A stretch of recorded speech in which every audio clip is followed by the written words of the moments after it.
like a phoenix. Phoenix. Great start. Like a phoenix rising from the ashes. We are back. Hi, everyone. It's me, Grant, the movie and TV guy.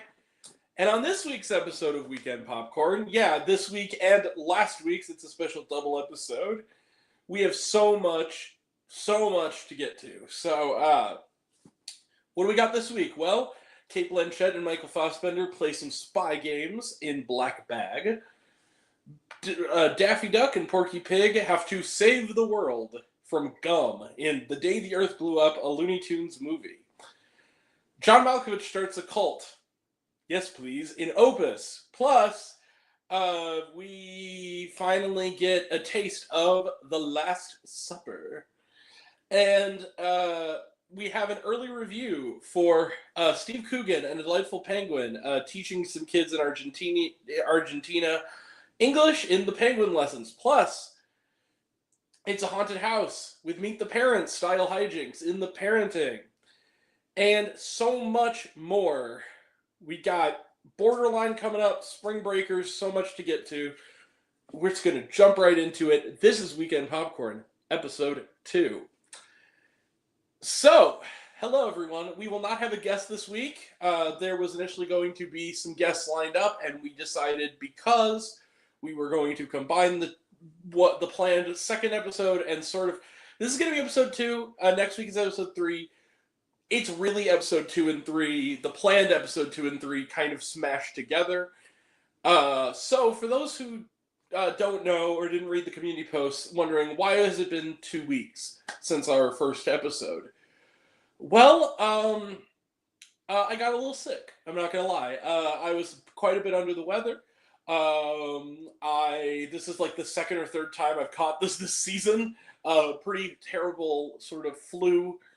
And I could see films. I wasn't like super contagious or anything, but for several days I couldn't talk. I couldn't talk really. I couldn't talk for more than a few minutes without feeling like I was going to die. Like coughing, feeling burning sensations in my like throat and upper chest. So I was just like, you know what? By the time I got to it, it's like, let's just do this next week. We'll do a double episode and jump right in. So that's what we ended up doing. So I held it off. I put it off until just now, and it was going to be even a day sooner, but then something else came up screening-wise. We added it to the roster, and so because of this, because of what we started with and what we now have, on this week's episode, we are covering 20 films. 20. Wow. So it's a packed show tonight. We're going to jump right into it. Next week is going to be a little more manageable. But yeah, let us jump right into it. So, first and foremost, we begin. We have an order. I'm doing them in the order I viewed, just like I did with the singular reviews. Let's get it going. And also, even though we don't have any guests this week, if you would like to post some thoughts, whatever thoughts they may be, within reason, in the live chat, you can make it onto the show. So yeah, come on in, dive on in, and say hi. And I promise I won't make any Canada jokes this time. That got me in a little bit of hot water with one of my regulars. I'm sorry, Rob. Please come home. Please come back. It was all in good fun. I didn't mean anything by it. But yeah, anywho, welcome to episode 2 of Weekend Popcorn. So, let's begin. First and foremost, Black Bag. Black Bag is a new spy thriller. It is directed by Steven Soderbergh. This is his second film already this year. Wow. After the January release of Presence. And once again, this is written by David Koepp, who also wrote Presence, and also writes this film. So, what is Black Bag about? Well, when intelligence agent Catherine Woodhouse is suspected of betraying the nation, her husband, also a legendary agent, faces the ultimate test of whether to be loyal to his marriage or his country. That kind of only gives you a slight idea of what this movie is. So basically, it's a spy thriller. It's actually, but here's the thing. When I say spy thriller, I don't necessarily mean spy thriller in the sense of action, explosions, mayhem. It's more of a spy thriller on the level of a Tinker Tailor Soldier Spy with a really big dose of dark humor. And it's almost practically a sort of caustic comedy.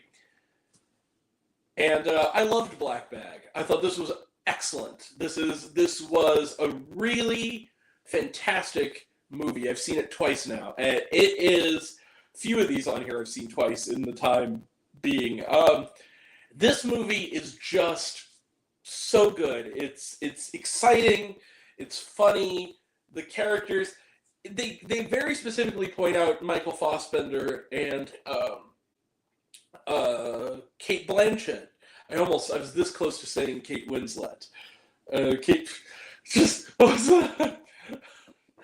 reminds me of Red Letter Media when they did the Kate Blanchett and Kate Winslet should sue each other over names. And she goes, I won, you crazy bitch. I won the award. Oh, Mike. Anyway. Oh, Jay and Mike. They're the best. All right. So much better than me. But yeah, so like Kate Blanchett, Michael Fassbender, they're getting all the headlines.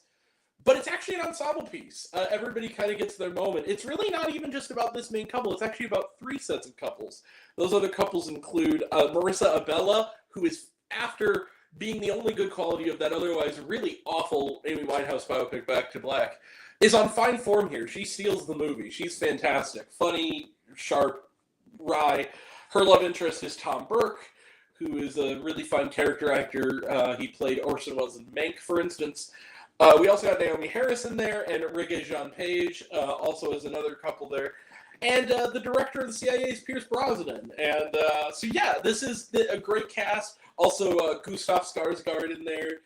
Good cast of actors. You know, ones that it's well stacked. Soderbergh directs in his usual style, much like many of his other films. He serves as a cinematographer as well, and it has that moody sort of lo-fi thing that Soderbergh does really well, and it's already proven that he does really well earlier this year with Presence, which I liked even a little bit more, but at the same time, love this movie too. So yeah, Black Bag is a riot. I had a really good time with it. It's clever, it's crafty, it's a lot of fun.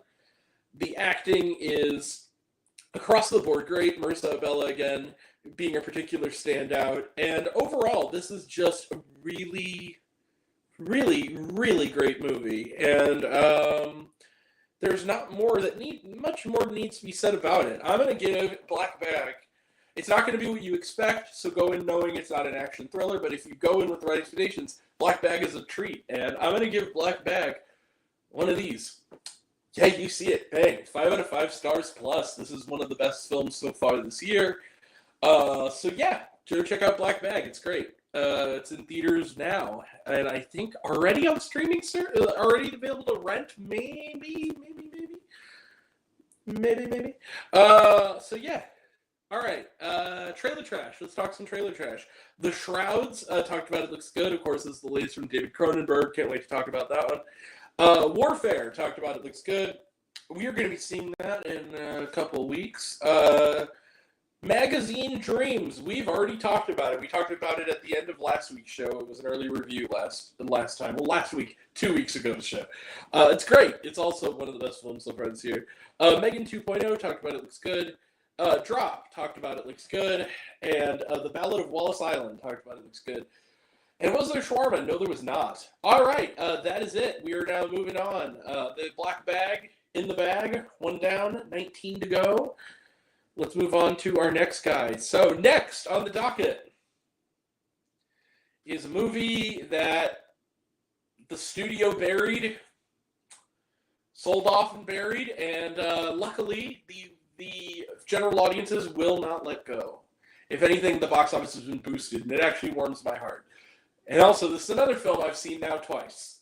And that movie is The Day the Earth Blew Up, a Looney Tunes movie. So The Day the Earth Blew Up, A Looney Tunes Movie, is the latest film in the Looney Tunes franchise. It is also the first, I believe, the first fully animated Looney Tunes movie based on a sort of standalone original story, not a bunch of shorts with a wraparound and not like Space Jam and films of that nature, you know, like trying to, with the live action elements and also just the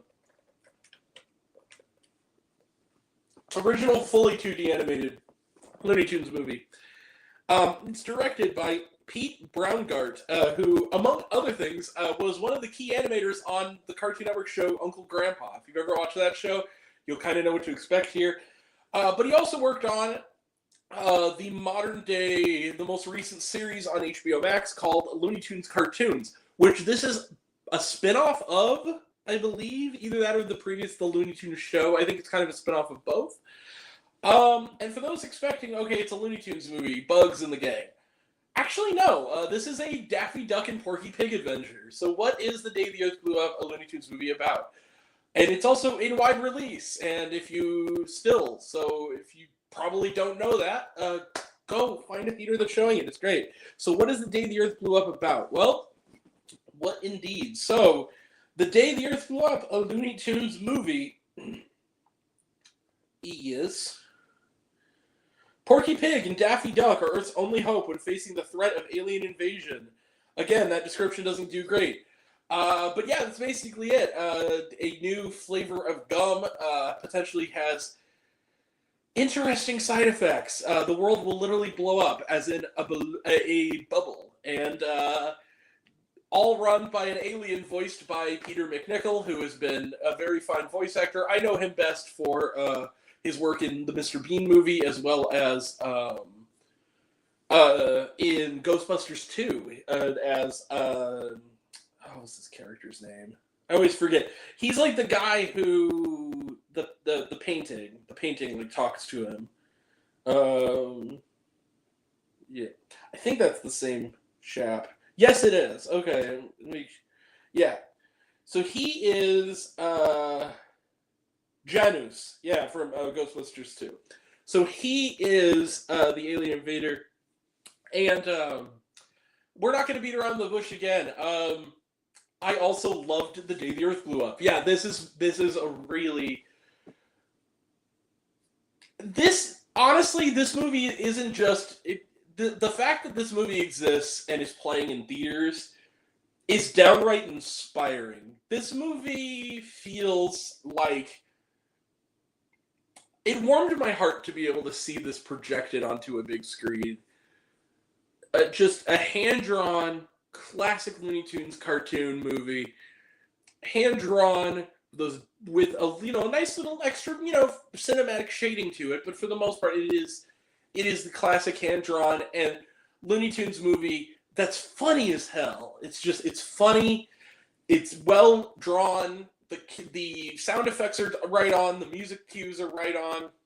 There's a character early on named Farmer Jim, who all I can describe it as, he's like when they would insert different animation styles to side characters on like Ren and Stimpy. Basically, he looks like a painting that moves, kind of. And there's one gag in particular involving him. All I'll say is this: it's when they try to make him move a certain way. That's all I'll say. That it wasn't just I laughed. It was like I laughed so hard and I smirked for another 20 minutes just thinking about it, trying to contain myself so I didn't miss any more of the movie. Like, it's that level of really, really, like, screamingly funny. And there's a lot of scenes like that in this. I've seen the film twice. It got better even for me the second time. The first time I saw it, and this warmed my heart, it was me and my buddy Ryan, we're the only ones in the theater. The second time I saw it, I was seeing something else we're going to be talking about today, and I had some time to kill. I'm like, fuck it, I'll go see Looney Tunes again. The theater was almost half full, which made me really, really happy. And everybody was loving it. I mean, you could just feel the energy in that. And it was almost all adults. I think it was pretty much all adults. And we're just laughing like hyenas. It was funny. It's a great family movie. There's great jokes for the parents. I also appreciate that it's in that classic cartoon mode of Daffy Duck is kind of a dick. And, like, they don't try to make him necessarily a better character by the end. He's just kind of an asshole, but, you know, a funny one. But you don't need him to be good because Porky Pig is sort of the sweet center of it. Also, Petunia Pig, also very prominent here. But they were kind of the only three main Looney Tunes characters in this flick. But that's fine, because I really think that it works. I think that it shows, if anything, this proves something that I think David Zaslav needs to figure out, right? Thank you, Ketchup Entertainment, by the way. They're also apparently thinking about acquiring Coyote vs. Acme. I hope so. And Bye Bye Bunny, too. Let's get that out to the people also. Another planned Looney Tunes movie that apparently is shit canned by Warner Brothers. No, this is great. The animation is beautiful. It pops. It has that classic animation style. In classic Looney Tunes fashion, they push right along the edges of the fourth wall, and every once in a while we'll just dynamite it open. I love this movie. I think this is one of the funniest movies I've seen in the last couple of years. It's funny, it's sweet, it's heartwarming. It's exactly what you want a family movie to be. It's kind of has edge to it. It has real stakes to it. The characters are lovable. It's also perfect length. Like, if sans credits, this movie is like 84 minutes. Like, it's really short. And it's a perfect family movie. It's sweet, it's funny. I loved it. I loved The Day the Earth Blew Up. I really can't think of any major issues I have with it. This is just one of the finest things, animation-wise, and we've had already a few good animations this year between Ni Zhao 2, this, and Grand Theft Hamlet, which are all really good. This is just a great movie. It's funny, and it's sweet, and it's delightful, and if you're a fan of animation or Looney Tunes, and who isn't? I mean, Looney Tunes, just icons. You're going to love this movie. This movie has something for everyone. It's funny, and it's clever. You don't even need to have kids. I'm a 31-year-old with no kids. I saw this movie twice. I loved it both times, even more the second time. I loved The Day the Earth Blew Up, a Looney Tunes movie. And I feel the need to kind of hit the thing with it in that, hey, Michael, yeah, I agree, brother. I agree 100%. But yeah, it's one of those movies where the studio didn't have any faith in it. And they clearly, if this is any indication of what maybe is thought of by Zaslav of Coyote vs. Acme, then Coyote vs. Acme is great. Because if this is what he thinks is less than for the Looney Tunes brand, I don't know what is. Good to him. I love Day the Earth Blew Up. We need more 2D animation in theaters. It shouldn't be a dying art form. Outside of, like, we still get anime, and we still get, foreign animation that's independent animation, but, like, big screen studio movies. Yeah, apparently, yeah, that's true. Apparently WB is considering selling the Looney Tunes. WB is the house that Bugs Bunny built. What are you doing, David? Fuck off. Anyway, yeah, that being said, Day the Earth Blew Up, a Looney Tunes movie. We've got a lot of other movies to get to. It's fantastic. It's funny. There's no other words to say other than go see it. Go see it twice. I'm going to give the Day the... Send a message to the studio saying, we want this. We want this. Fuck you, David Zaslav. But hooray to Ketchup Entertainment. You don't see Mustard Entertainment stepping up, do you? I had to. The Day the Earth Blew Up, a Looney Tunes movie. I'm going to give one of these. Yeah, you see it. Bang. 5 out of 5 stars plus. Yeah, I'm going to go there. This movie is hilarious. It's heartwarming. It's perfect for the whole family. And it's just delightful. I love this movie. Go see it. I've seen it twice now. It's great. Go see The Day the Earth Blew Up, a Looney Tunes movie. It's a blast. And so, yeah. Now we go to Trailer Trash. We got to move this train along. I promise it will not be 5 hours. And the company. You know what, Michael? What you said. Exactly. Get David Zaslav out of... It's about time, right? Like, it seems like you only get so many chances to shit the bed before somebody tells you to, like, get off of the bed. Yeah, like, he must have photographs of, like, hashtag Fire David Zaslav. Absolutely. I don't know what he has on these people. Does he have like pictures of them like sucking off goats or something? Like what does he have on these people that they're keeping him in power? Like I don't understand. Anyway, so yeah, The Day the Earth Blew Up, a Looney Tunes movie. That is it. Wait a second. Hold up. Oh, here we go. Okay, so trailer trash. Let's talk some trailer trash. The Bad Guys 2. We've talked about it. It looks good. Sneaks. You know what? Okay, I gotta bitch about this for a second. Sneaks looks like the kind of kids movie that's in. If you ever see like a movie like The Player or Big Fat Liar or something where it's like a satire of Hollywood, this is the fake kids movie that's meant to show like how this should and or shouldn't look. It's about talking sneakers that are all like stereotypes. It looks terrible. It looks really bad. Smurfs, talked about it. Elio talked about it, looks good. Lilo and Stitch, talked about it, looks good. Snow White, we are going to be reviewing it today. A Minecraft movie, so I'll cable it. A Minecraft movie, talked about it, looks good. And then Sneaks again! They showed the same trailer twice. And was there shawarma? Yes, during and after the credits, so stick around to the very end, trust me. But yeah, that is it for The Day the Earth Blew Up. We are now move on to our third film for today's show, Opus. Opus is directed by Mark Anthony Green. I believe this is their feature directorial debut. I'm not 100% on that. It's an A24 film. It is the latest from our friends at A24. What is Opus about? Well, a writer travels to the compound of a pop icon who disappeared years ago. Surrounded by his cult of sycophants, as well as a group of fellow journalists, she soon discovers his twisted plans for the gathering. So it's a cult. So essentially, this is the premise. Iowa Debris.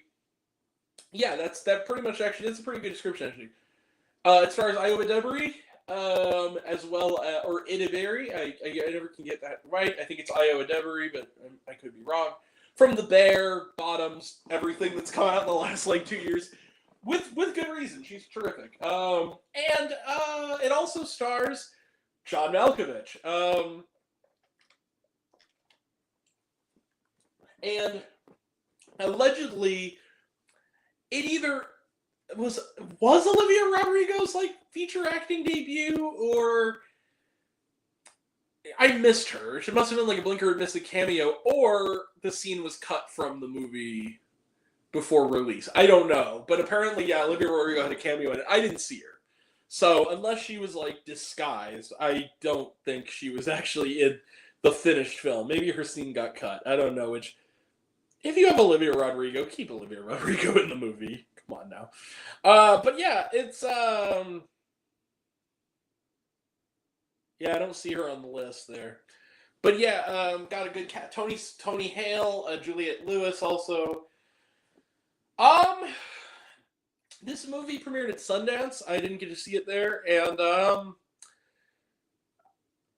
it got a lot of. Oh, and also speaking of last week's episode, Amber Midthunder is back.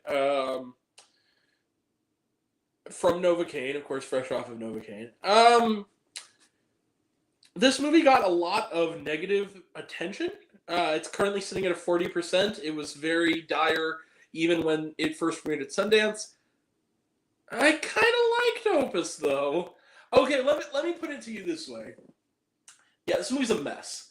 I'm not even gonna front. This movie is a mess. It is a film that, like, okay, it's a satire, and it's a horror comedy kind of hybrid thing. Okay. It has, I think, more ideas than can kind of coalesce into a narrative here. It's about celebrity and sort of the cult of personality of musicians, you know. And, like, the main... the Moretti is the name of the singer. And, quite frankly, they have some original songs in there done by Nile Rodgers and the Dream. And they're good songs. Like, there's one called Dina Simone, which was, like, his first big hit. That's actually kind of a bop. Like, I kind of like it. But it has like these, cult of personality, cults in general, the celebrity culture, sort of tabloid culture, paparazzi culture, and sort of the sort of treating famous people as if they are God in a way in our society, taken to a nightmarish degree. And the thing is like all those ideas eventually they coalesce, but it doesn't quite feel like it maybe has more ideas than it knows how to contain itself into a 100-minute movie with, which I think is its biggest issue. This is another one where Ryan and I went and we were the only ones in the theater.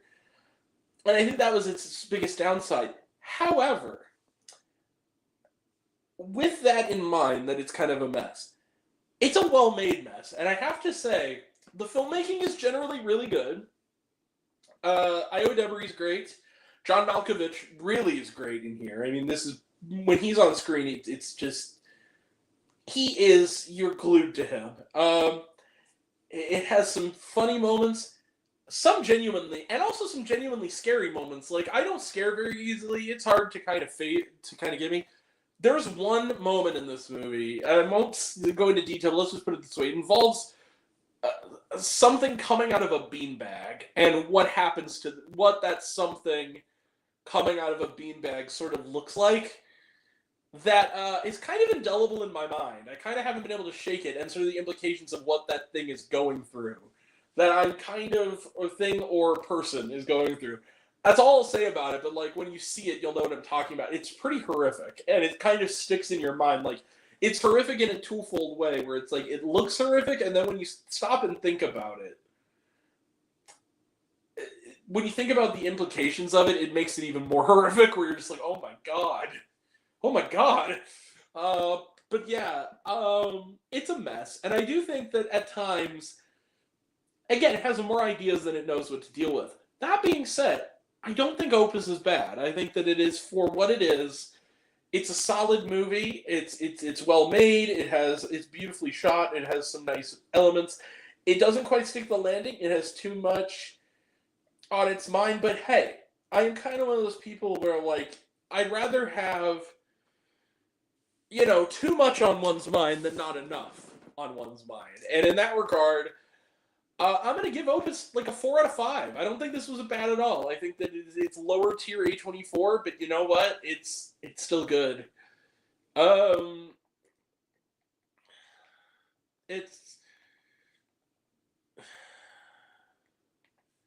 Yeah, it works. I don't think, I feel like this movie will, and again, maybe it's just the fact that Ryan and I both enjoyed it and we were the only ones in the theater, but again, maybe that's the factor. But I had a good time. I was glad I saw Opus. Like, I don't think that it's as terrible as I think people give credit. Like, the fact that it's at a 40% of mine, that's a little low. I mean, it's not that bad.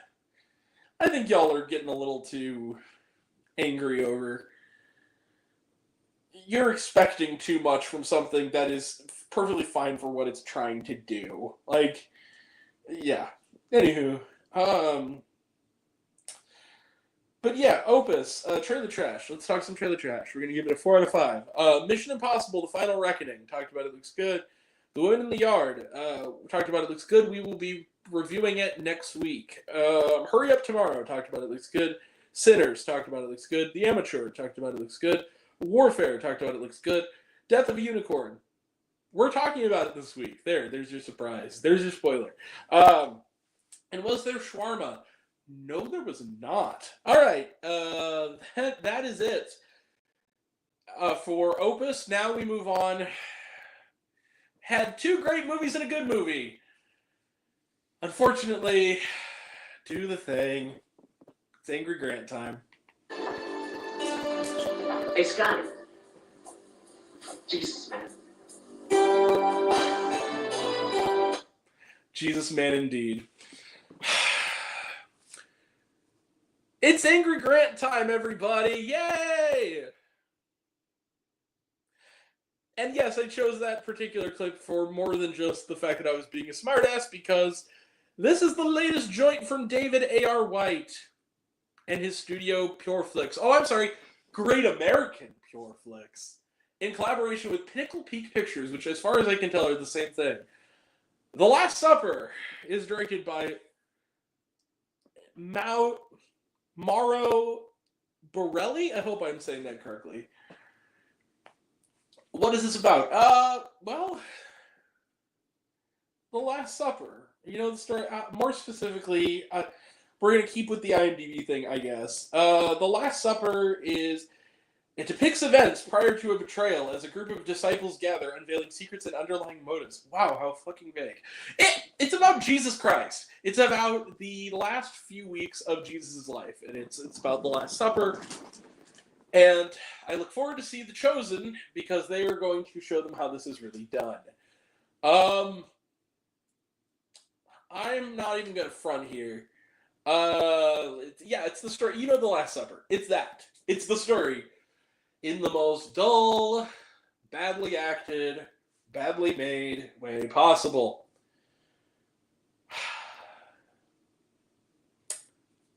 The Last Supper sucked. Oh, it was so bad. That was such a terrible movie. Ryan and I, it's the same day we saw these other movies. Ryan and I were the only ones in the theater. For the first little bit, when the trailers were starting, one dude walked in. I was like, oh, good, we can rip this movie. This was a case like Spinning Gold, where Ryan was doing me a solid. Poor Ryan. I sat there with a look on my face the entire movie like, I don't want to be here anymore. Here's the thing. This is one thing that I would consider a step up from the usual oeuvre of PureFlix. It wasn't hateful, necessarily. It wasn't like, okay, like God's Not Dead is a hateful film. It's not hateful. It's not redeeming love. But what it is so fucking boring. Like, and again, this part of Jesus' life can be done well with, again, The Chosen Last Supper season is coming. Like, with the right characterization, you can make these events. These are fascinating events. It has been a while. It's been a while since I've seen a movie that has been playing in this many theaters that is this inept. Like, I'm telling you, there are parts in this movie that could barely have the production value above a high school play of this very same event. The acting is terrible. It's flat. It's not even funny. There's kind of one unintentionally funny part involving Judas being tempted by the devil, and the devil appears in the form of, like, a street urchin who kind of does, like, this face. And it's kind of funny, but, like, that's about all their... 81%? Oh, fuck you. Oh, wait. That's the audience score. Never mind. 1 positive review out of 4. Okay, the rest are negative. Okay, thank Jesus.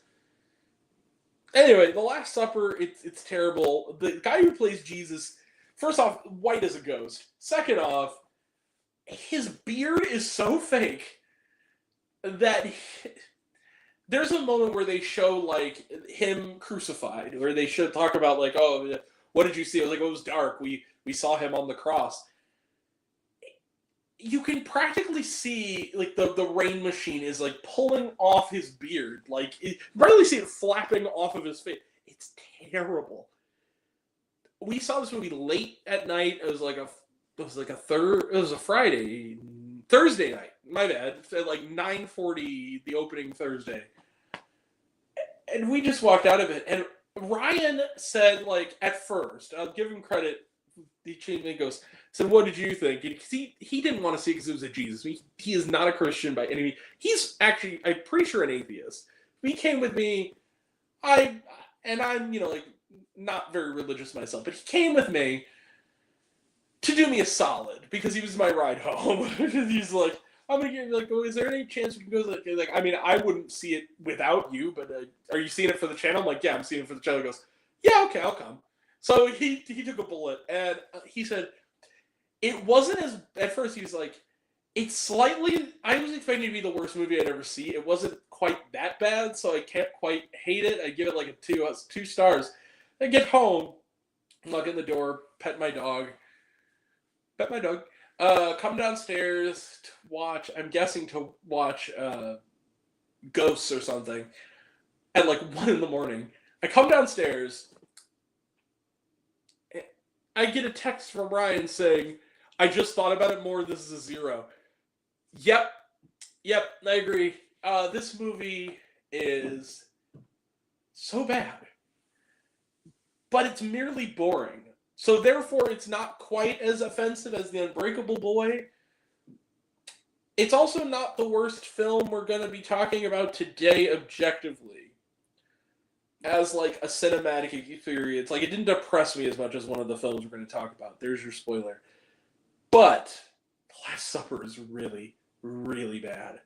Really bad. Like, I don't even get it twisted. It's bad. I'm going to give The Last Supper 0 stars.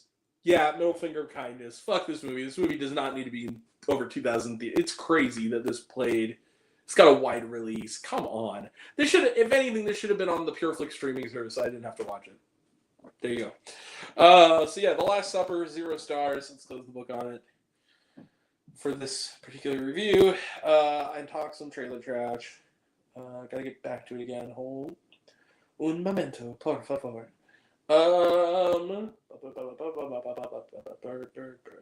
Okay. How to Train Your Dragon. Trailer trash. How to Train Your Dragon. Talked about it. Looks exactly the same as the other movie, but it looks nice, I guess. Karate Kid Legends. Talked about it. Looks good. F1. Talked about it. Looks good. The Penguin Lessons. Looks good. We were actually going to be talking about it, or it is good. We'll be talking about it next. Snow White. We'll be talking about it later. The King of Kings. Talked about it. Looks good. The Chosen. Last Supper. Again.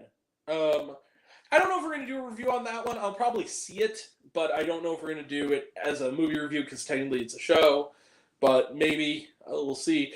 Light of the World. This is a new animated film coming out. I think they said this summer or this fall. It's another movie about like the last days of Jesus. I guess we're just going to do like the crucifixion story a bunch this year. It's weird. And the Last Supper story. Like, it's kind of odd that we're doing it that much. And was there shawarma? No, there was not. There was a terrible Christian song that played during the credits. All right, that's it for that one. Oh, and what? Oh yeah, I said shawarma. Okay. Next up, we are close to finishing the first half of this episode.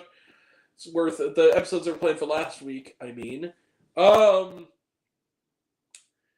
Penguin Lessons. This is a slightly early review. This movie opens on Friday, so The Penguin Lessons is directed by Peter Cataneo, who previously directed, among other things, The Full Monty, and this is exactly the same. No, I was kidding. So what is The Penguin Lessons about? It's a true story. What is the film about? Penguin Lessons.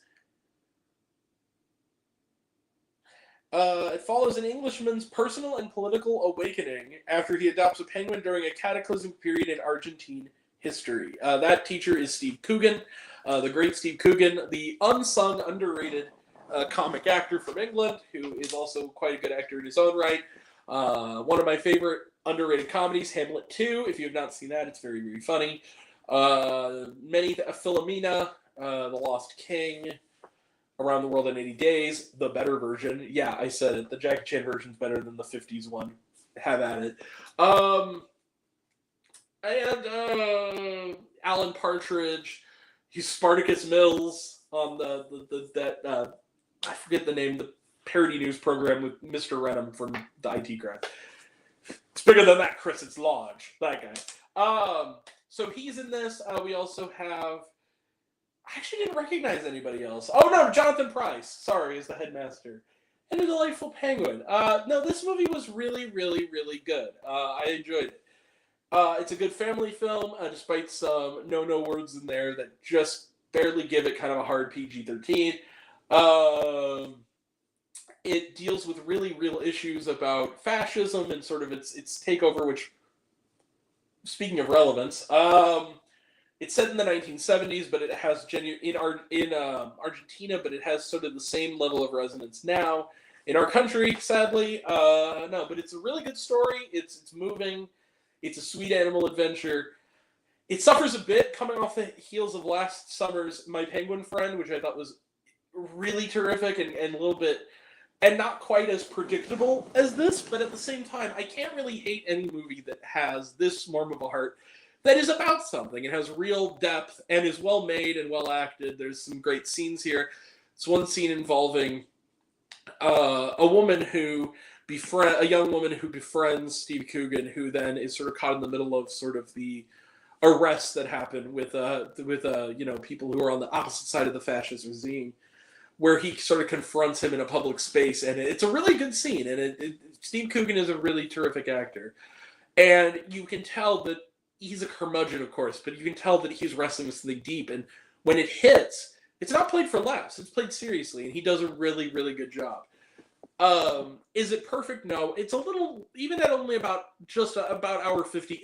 It's a little slow going in the opening stretch a little bit, and it's a little bit also overextended at the end.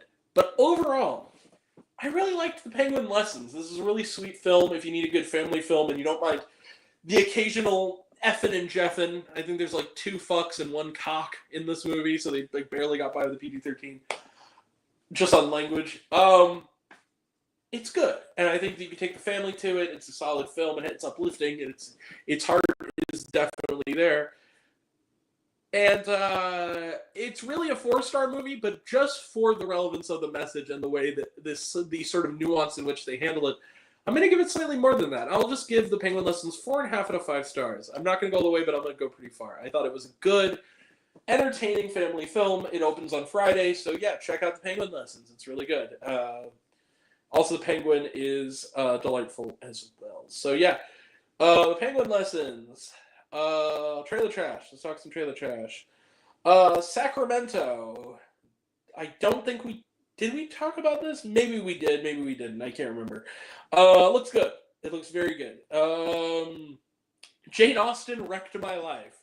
This looks interesting. Bob Trevino likes it. Talked about it. Looks good. It opened limited Friday. I haven't seen it. It's not going to be on this week's show. It almost was. Let me explain. Last week, I did get invited to a free critic screening of this movie. I couldn't go, unfortunately, Tuesday night. I kind of found out the day of. But we almost saw it. We're going to see it. Hopefully we'll see it when it gets to us. I want to see it. I've heard a lot of good things about it. The Friend, talked about it, looks good. Won't be on next week's episode. Will be on the following week's episode. It's limited this weekend. It's going to go wider April 4th, which is when it's going to be at my theater, so we'll check it out. The Friend. Audrey's Children looks good. It opens this weekend, apparently. Our theater's not getting it, neither of them, so I guess I'm not seeing it, at least for right now. On Swift Horses, talked about it, looks good. And was there shawarma? No, there was not. No, there was not. All right. That is it. We will be back. Next. Up next. Let's close the book on this here. So we have now. We're about a quarter of the way done with this week's episode. Hey, how's everybody doing? We're hanging in there. It's going to be nice. Not too long this week. Not too long. I think we're gonna make some good time. So yeah. Next up, The Parenting. The Parenting is a new film on Max. It is streaming on Max. It is a direct-to-streaming film with a pretty impressive cast, I must admit. It's directed by Craig Johnson, who, among his previous work, included the terrific The Skeleton Twins, which, if you've not seen that film with Bill Hader and Kristen Wiig, it's wonderful. Go check that out. It's about a decade old. But now, yeah, The Parenting. So what is The Parenting about? A couple rents a countryside house for a weekend with their parents and then discovers it's inhabited by a 400-year-old poltergeist. So basically, it's Meet the Parents meets a poltergeist. And it's a gay couple trying to meet each other's parents. It's both of their respective parents groups coming together under one roof. And it starts out as kind of a sitcom, and then supernatural stuff happens. And the cast of this movie is fantastic. So basically, it's like Nick Dodani and Brandon Flynn, of course, from 13 Reasons Why. Good actor Brandon Flynn. And it's actually gets some big laughs here. He's actually pretty funny in this movie, playing one of the main couple. We also got in there Parker Posey, Vivian Bong, Lisa Kudrow, Dean Norris, Brian Cox, Edie Falco, some great cast. And this one we can kind of do quickly. I enjoyed it. This was a fun time. Is it anything groundbreaking? No. It's basically Meet the Parents with ghosts and ghoulies, but it works, and it's funny, and it has... The material maybe isn't the equal of the cast, but I think the cast takes the material they're given and really goes for it. It's quick and easy. It's an easy watch. It's only, like about an hour and a half. It moves at a nice clip. The characters, there's some very funny lines here. Very good delivery. Parker Posey in particular is quite good, playing sort of the sort of nosy next door neighbor who turns out to maybe know more about what's going on than she lets on. She's very funny. Lisa Kudrow is very funny as sort of the conservative mom who's sort of coming out of her shell and starts like cursing a little bit. Very funny. Brian Cox, who spends half the movie possessed and walking around the mansion naked. Very funny. Dean Norris kind of as the tough dad who still loves his son. Very, very, very, very funny here. Yeah, I enjoyed it. It was a fun flick. The practical effects work on the horror elements were really fun. I like that it's a lower budget production. They kind of use puppets and they use a lot of like actual like squibs and stuff to make the effects look kind of like real, kind of technical, almost Evil Dead-ish kind of. But first and foremost, this is a comedy. This is not even, if you're not into horror movies, it's not grotesque. Like, it's not scary. It's more trying to make you laugh than make you squirm. And so it works. And it's a funny movie. And yeah, I liked it. I'll give it 4 out of 5 stars. This was fun. Definitely worth a watch. Definitely worth checking out. I don't know if it's Craig Johnson's best film, but I enjoyed it. And the cast is great. So yeah, Parenting, 4 out of 5 stars. It is streaming now on Max. Go check it out. Trailer Trash None. Watch it on Max. Was there short? But yes, there is a scene during the credits, and it's a very funny scene, so stick around for it. All right. Moving on. Borderline. Borderline is directed by Jimmy Warden, a.k.a. Mr. Samara Weaving. Lucky bastard. This is his first film as a feature director. He also wrote the film, I believe. He previously wrote Cocaine Bear. So he wrote Cocaine Bear. And so, yeah, this is a new black comedy, horror, thriller, psychological thriller hybrid. Yeah, he did write it. Okay, and it's produced by Margot Robbie. Okay, so it's Lucky Chap. Okay, so Borderline is now in select theaters and on VOD. It is Magnet releasing, putting it out. What is the film about? Oh, also Eric Dane is in there. So, yeah. Borderline. A bodyguard protects the pop superstar and her athlete boyfriend from a determined stalker in 1990s Los Angeles. And in those cases, the pop star is Sophia, played by Samara Weaving, and the stalker is Paul, played by Ray Nicholson, who is having quite a calendar year between Smile 2, Novocaine, and this. And Eric Dane is sort of the bodyguard coming to try to take Paul down. This was a fun time. It's another one that we can kind of talk quickly on. Also, Alba Batista's in there as well, as sort of a sort of acolyte of Ray Nicholson's character. Also having a good time playing kind of a crazy lady. A.k.a. Mrs. Chris Evans. Again, lucky lady. I liked it. I thought it was fun. This is a movie that it sets up a gambit. It sort of sets up a lot of narrative gambits. It's a stalker thriller. It's a horror film. It's a comedy. It's a satire. It's sometimes, again, weirdly similar to Opus. At times, it kind of has more gambit irons in the fire than it can quite pay off. But I think that what it does well, it does really, really well. And what it doesn't quite do isn't bad. Like, it's still watchable. The characters work pretty well. Jimmy Warden actually does a pretty good job with the filmmaking side of it. It actually looks really nice. It's a debut feature, but it's hard to tell that it is. It's very well shot. Samara Weaving, of course, is stellar as always. Ray Nicholson, of course. I enjoyed this film. It also is, even at 90 minutes, is a bit long in the tooth. It sometimes struggles to sustain its premise for like 90 or so minutes it has for it. But overall, I liked Borderline. I watched it at home, and yeah, it's really good. It's a really good time.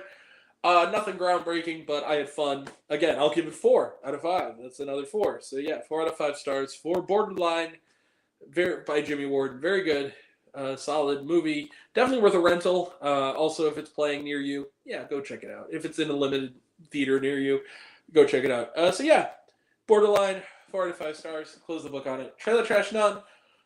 Watched it here at home. Was there shawarma? Yes, there is a scene that goes through almost the entirety of the end credits, so stick around for it. All right. Now, moving on.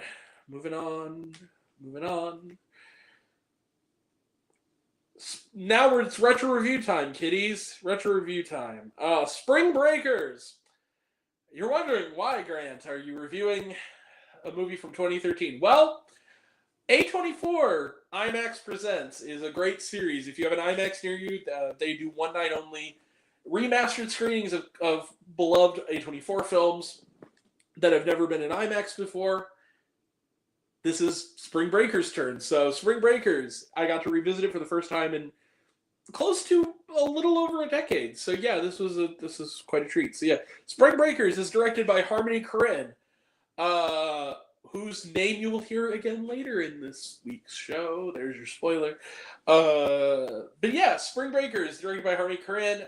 It's from 2013, and it is not what people expected it to be at the time, and the people who realized that kind of gravitated toward it. It is the very definition of a cult classic. So, 4 college girls hold up a restaurant in order to fund their spring break vacation.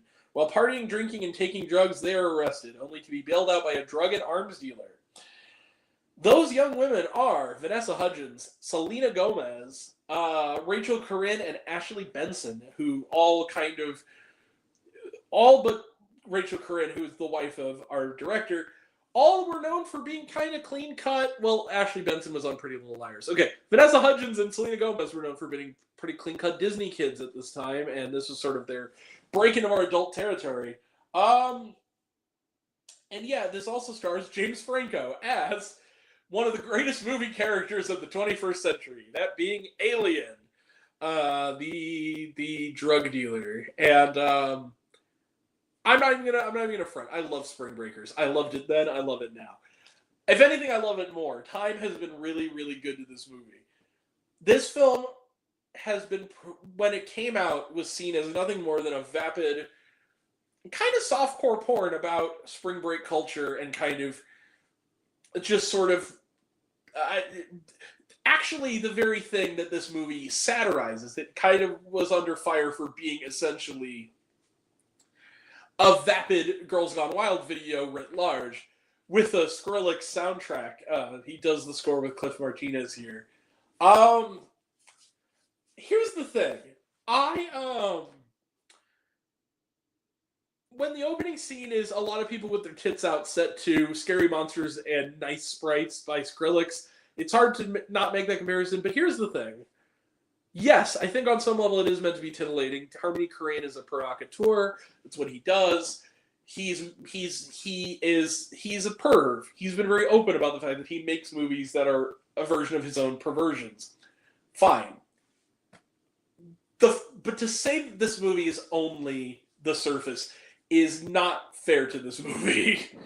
This is a satire. This is a satire of the sort of post-MTV 21st century hedonism of the spring break culture in Florida, specifically. The cast is great, and also sort of a spoof on the audience, sort of coming in with the promise of sort of the barely legal sort of appeal of seeing Selena Gomez and crew, in bikinis and balaclavas, fucking shit up. That sort of was the way people came into this movie. It's not really that movie, and it is that movie, kind of at the exact same time. It's hard to describe. It's very unique. Watching this again, I really was taken by... I ran into a friend of mine who's an older lady who had not seen it before, and I asked her when it was over, because I was like, oh man, she's maybe... I don't know if she'll love this one. when the movie ended, I asked her, like, so what did you think of the movie? And she said, I thought it was good. I thought it was really sad, though. And I realized, yeah, it is kind of sad, because the message of this movie really is that this lifestyle is self-destructive, and also can only lead to self-destruction. I think that, like, the last moments here, there's a really great motif with this movie of repetition. There's also a great motif of calling the characters calling their grandmother, telling them about what's going on, and juxtaposed with this kind of horrific imagery of them in balaclavas, gunning down a drug den full of, like, dudes 3 times their size, and holding machine guns, wearing bikinis and balaclavas, singing along to Britney Spears on the piano. Like, this movie has more on its mind than I think people gave it credit for. And I think this movie, time has been good to this movie. And just, even if you want it just as a dark comedy about, that's sort of spoofing this, like, look at all my shit, like that part, you're going to get that too. It kind of has its cake and eats it too. And also, is there not a more perfect post-credits, end credits song to a movie than having Lights by Ellie Goulding after this movie? Come on. Yeah, I love this movie. I'm sorry, I love Spring Breakers. I loved it then. I appreciate it even more now. It's a great film. If you asked me in 2013, it would have been on my best films of the year list. And this movie is a fantastic movie. I saw it when it came out. Great seeing it on the big screen again. With even more time given to me. I was 19 when it first came out, so it was kind of a nice, now in my early 30s, to see this movie again, and kind of with time being what it is. And it's great. I love Spring Breakers. It's a wild time, and I'm going to give Spring Breakers one of these. Bang, 5 out of 5 stars plus. I also love Harmony Korine. I cannot let him go. There's just something about his style that really appeals to me. And it doesn't appeal to everybody. Like, I'm in a very small boat. I know that he has a lot more detractors than he does champions, but it's just the way it goes. So yeah, Spring Breakers, 5 out of 5 stars plus. Let's close the book on it. Trailer trash. Let's talk some trailer trash. Parvuelos, I hope I'm saying that correctly. Children of the Apocalypse. This looks creepy. This is like a Spanish zombie film, maybe Mexican zombie film. Looks really creepy. Yeah, it looks interesting. Hell of a Summer, talked about it. Looks good. We're seeing it, not next week's show we'll talk about it, but the week after. Day of Reckoning, talked about it. Looks kind of bad. It's opening this weekend, not anywhere near me, so I'm not going to bother. Ash, we will be reviewing that later on this show. So I'll table my thoughts. Freaky Tales, this looks awesome. Pedro Pascal. That also I think is going to be 2 weeks from now. Yeah. Friendship. This is a new comedy starring Paul Rudd and Tim Robinson. Yes, please. I'm in. It looks very funny, kind of like a dark comedy. Bring Her Back. This is the latest from the Raka Raka Boys, the dudes who made Talk to Me. It looks fun. It looks like a creepy, creepy movie. Yeah. And was there shawarma? No, there was not. All right. That's it for that one. We are now moving on once again. On to the next guy. To a movie that everybody loves. It's adored by everyone. Men, women, children, conservatives, liberals, everyone. Disney Snow White. Here we go. This is going to be fun. Disney Snow White is directed by Mark Webb, the guy who's given us some terrific movies like 500 Days of Summer and Gifted, some pretty good movies like The Amazing Spider-Man, and some pretty shitty movies like The Amazing Spider-Man 2 and The Only Living Boy in New York. So, could go either way with this one. And it is, this is the latest live-action Disney remake of one of their classic animations. What is Snow White about? Well, do you really need to know? Because I think everybody knows by now, but just in case you don't. A princess joins forces with 7 dwarfs to liberate her kingdom from her cruel stepmother, the evil queen. Yep, basically it's Snow White. Rachel Zegler plays the fairest maiden of them all in this film, and the evil queen is Gal Gadot in full camping it up, fun time mode. Comment section's gonna love this. Okay. I was not a big fan of the original Snow White. I'm gonna be honest. I mean, I respect it as a piece of culture. I don't put it on the same level with me at Disney movies like Fantasia, The Lion King, films of that nature. But I like that movie fine. It's very thin thematically, but it's beautifully animated. But I still went into this with doubts because again, fuck all the chud stuff. I don't care about all that. The drama. Oh, she said fuck Trump. Just get over it. Get over the drama. Get over the woke. Ugh, stop saying woke too. That's another thing. But I went in with big doubts, and pretty early and pretty often, I'm going to be real with y'all. I kind of really liked Snow White at the start. And then I kind of loved Snow White. Like, as it went along, it really... I don't know what it is. I don't know what to say other than I think this movie is actually really kind of good. Maybe even great. And I think that people are basing their venom toward it off of quite simply the fact that it is another Disney remake. Which, again, on some level I get. I do. The other reason is because they're just being bigots. And I have no time or tolerance for that anyway, but quite frankly, I really admired, and this is going to sound weird coming from such a cynical bastard like me, I kind of admired the fact that it was just kind of wholesome and sweet. It's Snow White. There's changes that are necessary changes to sort of make the characters more meaty, but overall, it's Snow White, and it just kind of embraced what it was. It's cheesy, it's sugary, it's campy, and it was sweet. I fell for it. I was just kind of like, you know what, this movie, they understood the assignment. They made a film that is, really has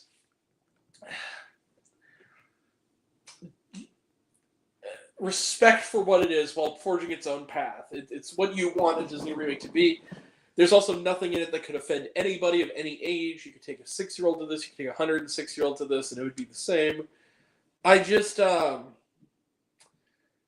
really was impressed with this one. I didn't expect it to be quite as good as it was, even by the standards of kind of wanting to stick it to the chuds. I was kind of going into it with the mentality also of like, but it could be a case where like the movie is still shit, even though it's, for other reasons.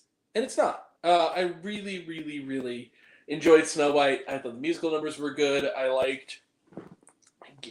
Rachel Zegler was wonderful, of course. I also thought that Gal Gadot, a lot of people criticized her. I think she was perfectly fine. She was camping it up. And I think that was kind of the right call. Like, she overdoes it, but overdoes it in a way that's good. It's the right kind of choice for that role. I liked Snow White. I'm sorry, I liked Snow White. 4.5 out of 5 stars. Like, it knew what it was. Disney Snow White. It knew what it was, and it did it. It was sweet, and I enjoyed it, and I won't apologize for that, nor should I. So, Disney Snow White, 4.5 out of 5 stars. Thumbs up. I liked it. Kick rocks. Anyway, and by that I mean not directed at the good people in my audience, the people who are ready to hate this because it was quote unquote woke. You guys can go kick rocks. But yeah, Snow White. Smurfs talked about it, looks not great. Karate Kid Legends talked about it, looks good. Elio talked about it, looks good. Freakier Friday, hell yeah, well, awesome. It actually looks funny, like it looks like the first one. I'm really excited. How to Train Your Dragon, talked about it, looks unnecessary. A Minecraft movie, talked about it, looks good. The Fantastic Four, First Steps, talked about it, looks good. And was there shawarma? No, there was not. All right, that is it. We will be back now. Sorry, I'm used to the old structure. Right now with the next one. After this one, we are going to take... how are we going to do this? We are going to take... We're not going to take a break, I guess. We'll just... Or we'll take a break, but we'll just kind of... I don't know. We'll do something. I haven't thought of it yet. Maybe we won't. Who knows? But yeah. So, it's retro review time again, kids. Retro review time. Rad. Rad came out in 1986, and it was back in theaters for Rad Day. So we're now doing a retro review of it, and then also the next film, which is also related. We'll talk about it after this one. But yeah, Rad is directed by the late Hal Needham. This is a cheesy 1986 classic of a sort movie. And yeah, this is Rad. So what is the film about? Well, it's the story of one young man, Crew Jones, who has the intensity and desire to win a BMX race called Hell Track. And along the way, he slow dances on a bike with Aunt Becky from Full House, and Talia Shire's the mom. Everybody's having a good time. Everybody's getting involved, and yeah, this movie is cheese of the highest order. And sometimes you kind of want cheese, and the cheesier the better. And I kind of love this movie. It's not objectively great, not really, but there are some movies that, like, bad and good kind of don't apply. They're guilty pleasure movies, and you love them without sort of having to justify it. And one of these is Rad. I've been a fan of this movie for a really long time. I think it's really funny. Sometimes unintentionally, I will admit, but it's fun. The bike sequences are really, really well done. The sort of racing sequences. I actually quite like Bill Allen. I think he's kind of a charming lead. Bland. Like, he's not like necessarily the most, but he does what he does well. You turn too soon. No shit. Like, I don't know. Lori Loughlin, it's too bad that she's kind of horrible in person, because I've always had kind of a massive crush on her. She's really charming in this. Yeah, Talia Shire is just doing Diet Adrian from Rocky again, but she does okay. It's just a fun cheeseball movie. It knows what it is. It's fun. It's cheesy. It's entertaining, and also they play Sparks in the prom scene. Any movie that has Sparks on the soundtrack automatically gets a lot of love from this guy. And I love Rad. It's not a great movie, but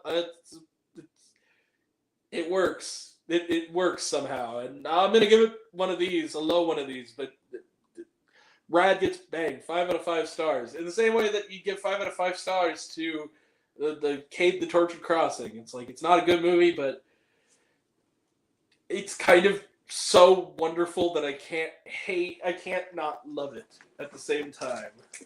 Make of that what you will. I'm going to put this charger back on the thing as we talk about the next film. Trailer. So yeah, 5 out of 5 stars for Rad, and it's fun, and that's all it really set out to be, and it works, and I liked it. So yeah, trailer trash, none, because it was a Fathom event. Was there Shawarma? Yes. During the credits, there is a very extended biking montage. Definitely worth throughout almost all the credits. So yeah. Speaking of Rad, this is not the only feature we got on Rad Day. It was actually, for the price of one, we got 2 movies, not just one. So we're now reviewing. One of them is new, and it is related, and that is a Rad documentary. So that's our next film on this week's show. A Rad documentary is directed by Michael Kirsch.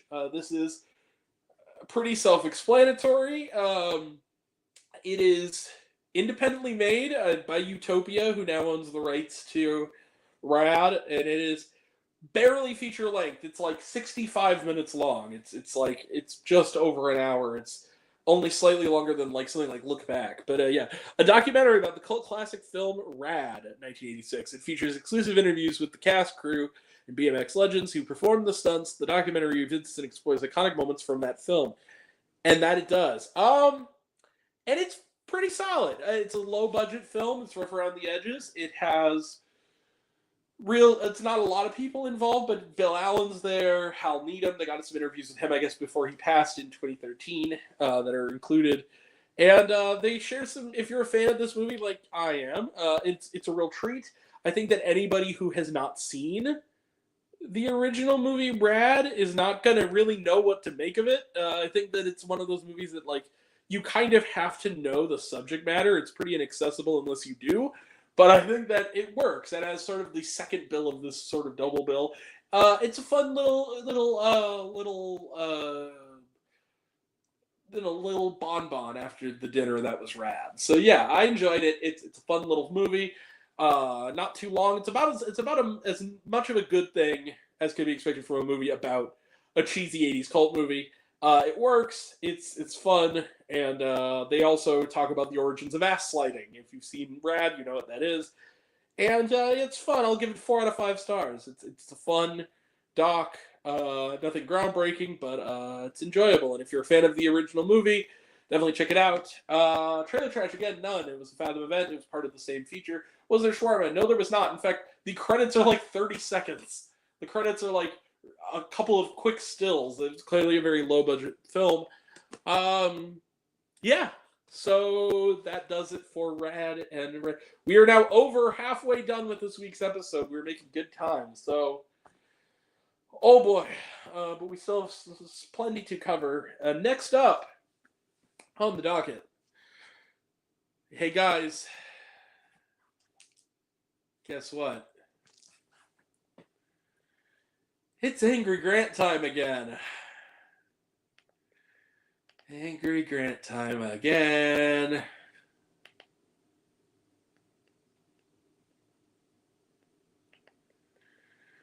Angry Grant time again.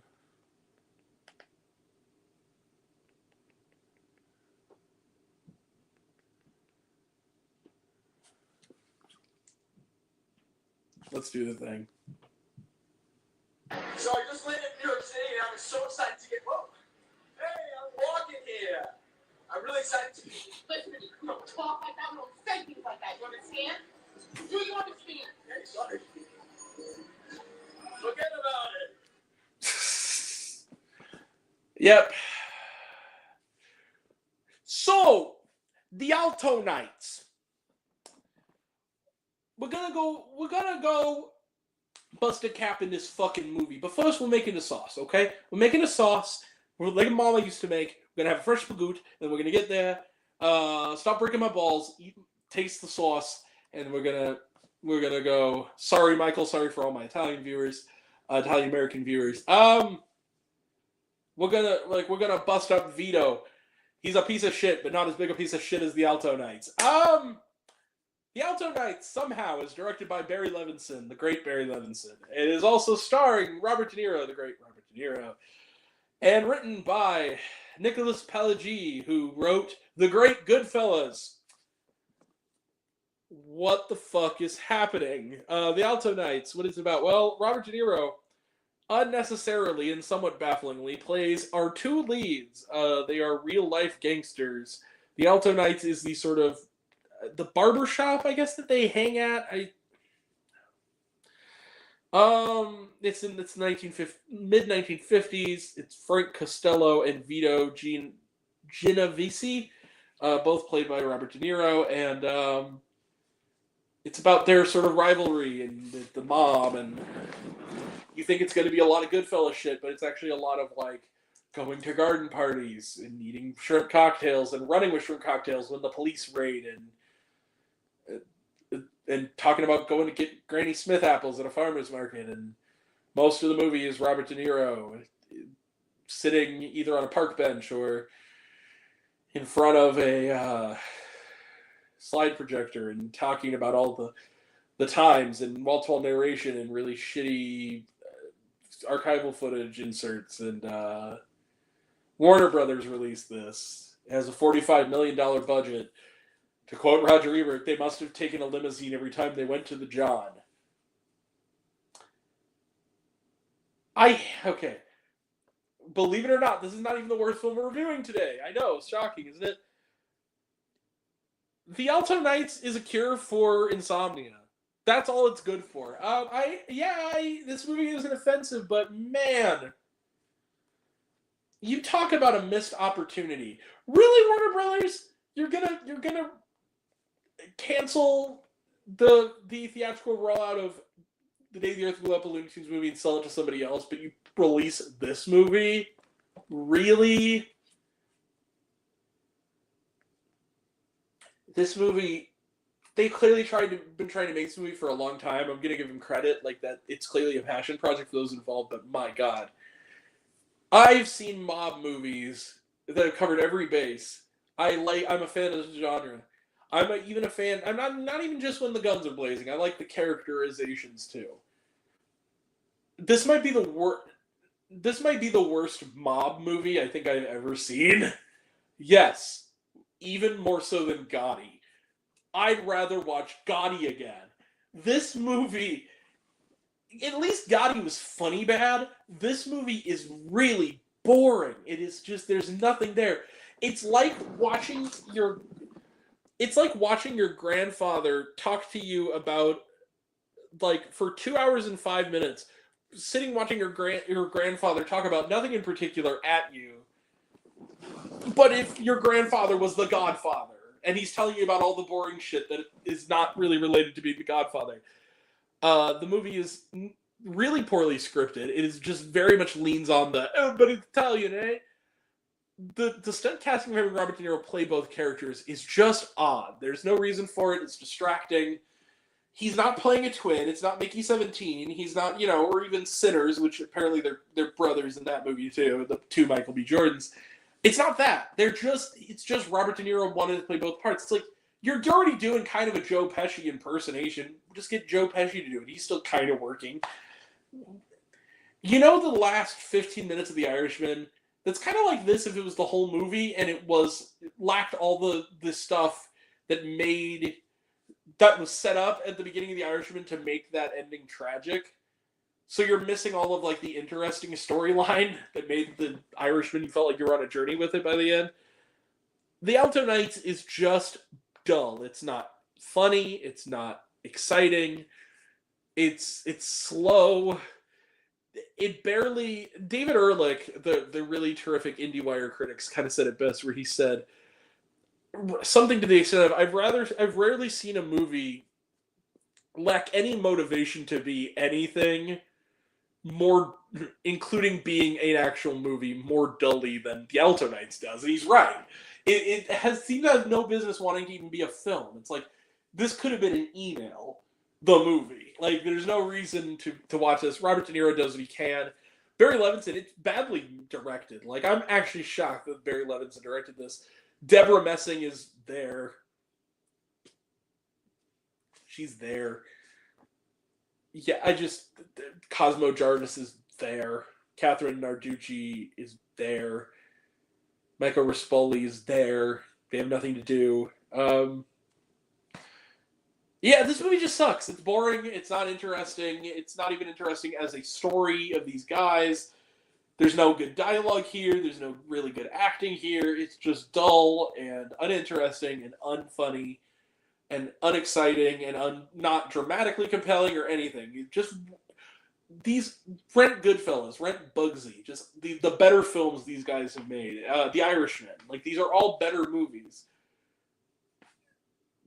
Just fuck this, fuck the Alto Night. 0 stars. Let's just move on from it.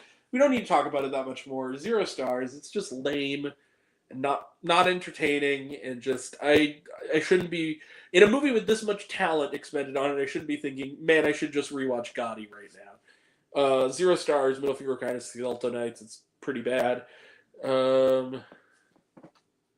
Yeah, just I didn't even bother reading the pod description because it's just, who cares. Do you care, really? You didn't know this movie is coming out. Be honest. You don't know that this is a movie. They barely promoted it even. It doesn't exist. Let's just give this movie the same treatment the filmmakers did. Just let it disappear. Just be gone. Trailer trash. 28 years later, talked about it, looks good. From the world of John Wick Ballerina, talked about it, looks good. Mission Impossible: The Final Reckoning, talked about it, looks good. Thunderbolts, talked about it, looks good. Jurassic World Rebirth, talked about it, looks good. The Friend, talked about it, looks good. F1, talked about it, looks good. Sinners, talked about it, looks good. And was there shawarma? No, there was not. All right. That's it for the Alto Nights. Let's move on to the next. Next on the docket, Locked. Locked is directed by David Yarovsky. Yarovsky. Did he do anything recognizable? Let me check. I recognize. The name sounds vaguely familiar. Okay. It is a remake of the Argentinian 2019 action film 4x4. I didn't realize that. That's cool. It's a remake. Yarovsky. Brightburn and Night Books. Yeah. I like those. Both those movies. Yeah, I liked those flicks. So his latest, and I, spoiler alert, liked this one too. Locked. What is Locked about? Well,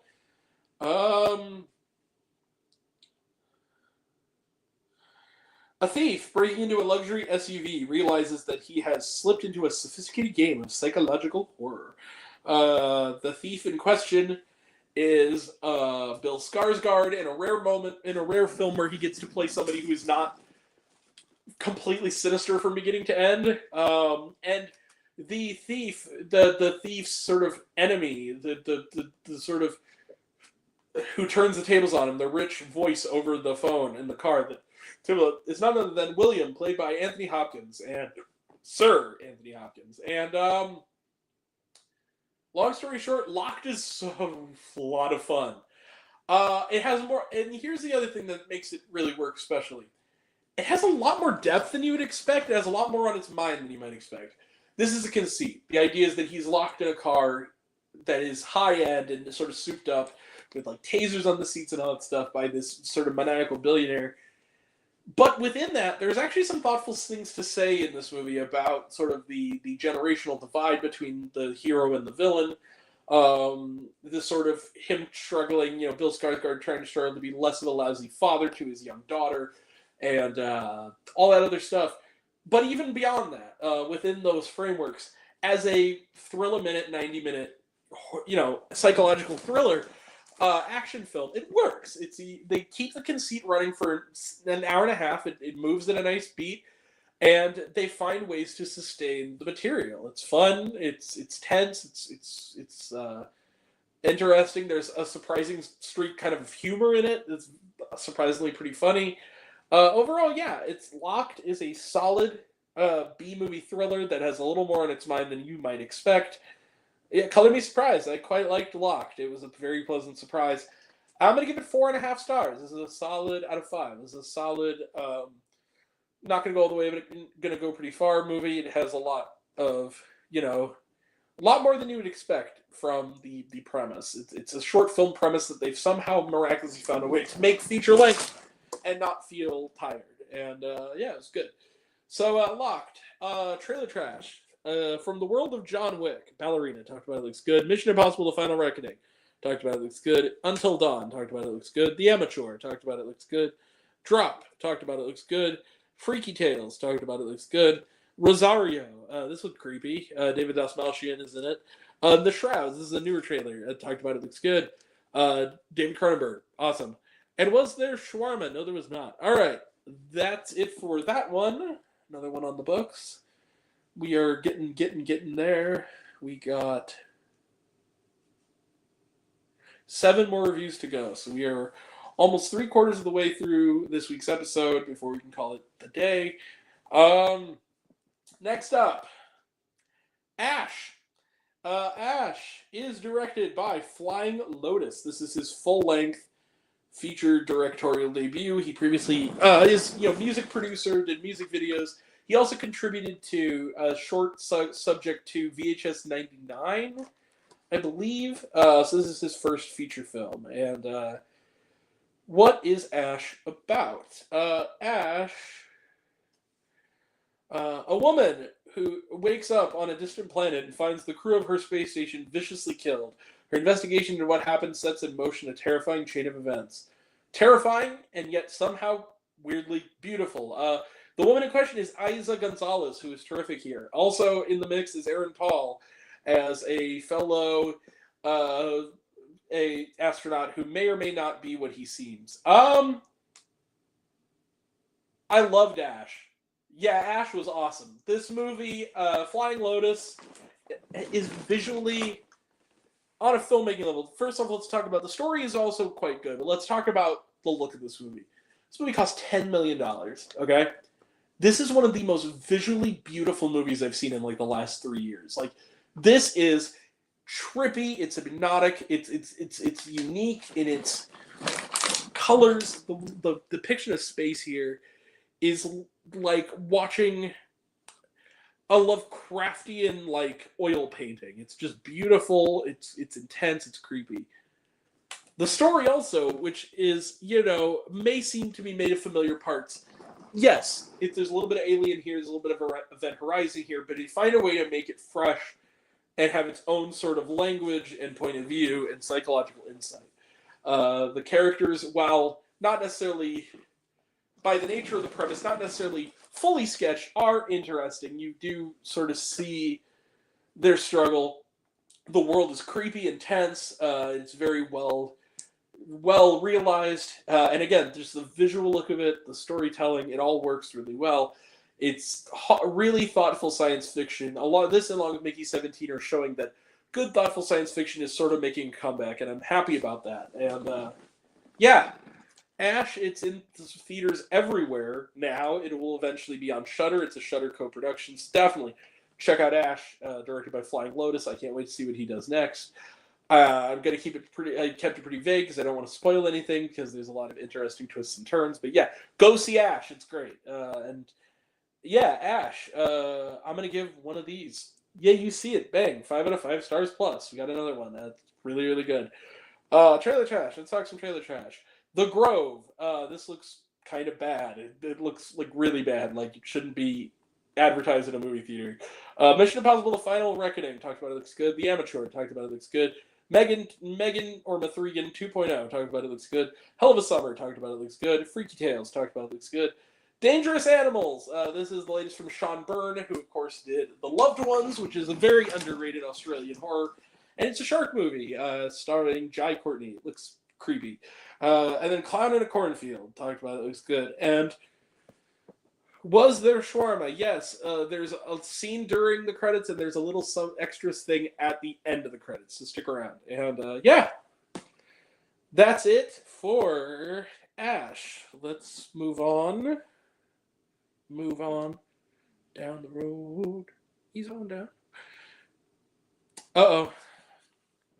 You know how I've been building this whole episode to what's the worst movie on this week's show? It's Angry Grant time. You know, it doesn't deserve a sound effect. Fuck it. Just The Electric State. The Electric State is directed by Anthony Russo and Joe Russo, who really need to just stay at Marvel. Let's get this over with. The Electric State.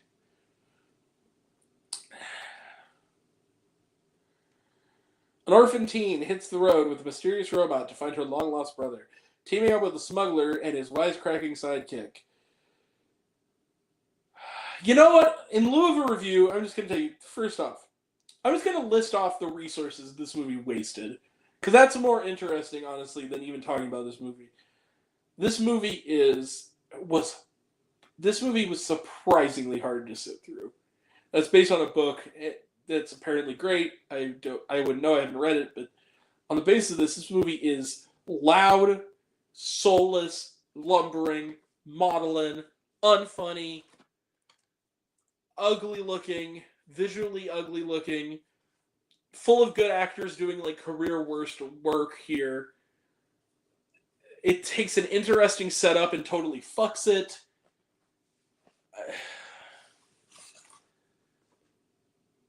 It has something to say, but it doesn't seem to know what it is.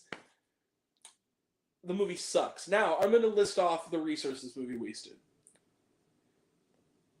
The following cast of good actors: Millie Bobby Brown, Chris Pratt, Ke Huy Quan, Stanley Tucci, Woody Norman, Giancarlo Esposito, Jason Alexander, Marin Hinkle, Holly Hunter, Anthony Mackie, Woody Harrelson, Jenny Slate, Alan Tudyk, Brian Cox, Hank Azaria, Coleman Domingo, Rob Gronkowski, Billy Gardell. All of those people, and $320 million, and 2 hours and 8 minutes of my life. That is what this movie wasted. This movie is... I don't even think we should need to talk much about it at all. This is not a movie. This is a facsimile of a movie. This is about as much of a movie as the plastic container containing a Lunchable is a food product. This is junk. This is just absolute junk. There is nothing in this movie that is funny. There's nothing in this movie that's imaginative. They take a great setup and ruin it by making it just... It never shuts up. It never lets you take anything in, have any kind of human emotion. It is full of obvious nostalgia bait that's not funny and cringy. Chris Pratt is playing the same fucking character he's now been playing for the last 10 years. I'm getting kind of sick of it. I wish Chris Pratt would take a year off. Come on, Chris. You don't need to be in a movie every fucking year, multiple times a year. You can take a year off. It's okay, Chris. You're dangerously close to becoming Zachary Levi. We don't need another Zachary Levi. We love Chris Pratt. We love Andy. We love Star-Lord. Please stop this. Stop, please. You're starting to wear out your welcome, and I don't want you to do that because you're talented. This movie's flat. It's boring. It's not funny. It's not imaginative. It's terrible. It is... All I could think about this whole movie was how much the astronomical budget. This movie is like the 12th most expensive movie ever made. It is easily the most expensive thing Netflix has ever produced. Think of all the money this could have gone to feeding children, to building dams in flooded cities and slums. All the stuff that could have gone into this movie. The screenplay that is of the next great movie screenplay that is sitting at a desk somewhere while these assholes, I'm going to say it to it, at Netflix, shit out this slop. It's just slop. Movies like The Unbreakable Boy and I Am Living Proof are the best friend of this movie. They are the only two films that are keeping this from being the worst movie I've seen all year. This movie is soulless. It's empty. It's tragically so. This movie is just... I heard all the buzz about it. I think it's worse than people are even giving it credit for. I think this is barely a movie. This is... How does this movie cost $320 million? It looks like it... You can't... Where did the money go? Again, like, did they just take a limousine every time they went to the bathroom? Like, it literally looks like... $320 million... That's like $250 million. Where did it go? I can't even comprehend that. I can't. This is stupid. It's bad. It's on Netflix. It's not even worth your time. Don't even bother half watching it while folding laundry. This movie's terrible. It'll kill brain cells. Like, it's that level of stupid. I hated The Electric State. This is one of the worst films. Big budget films I've ever seen, quite frankly. The fact that this movie exists in the state it is, this movie is not a film. This is a product, and a really, really half-assed one. I hated it, and it was almost apocalyptically bad. It's like watching art being put in a toilet and flushed. That is what this movie is. And I'm done talking about it.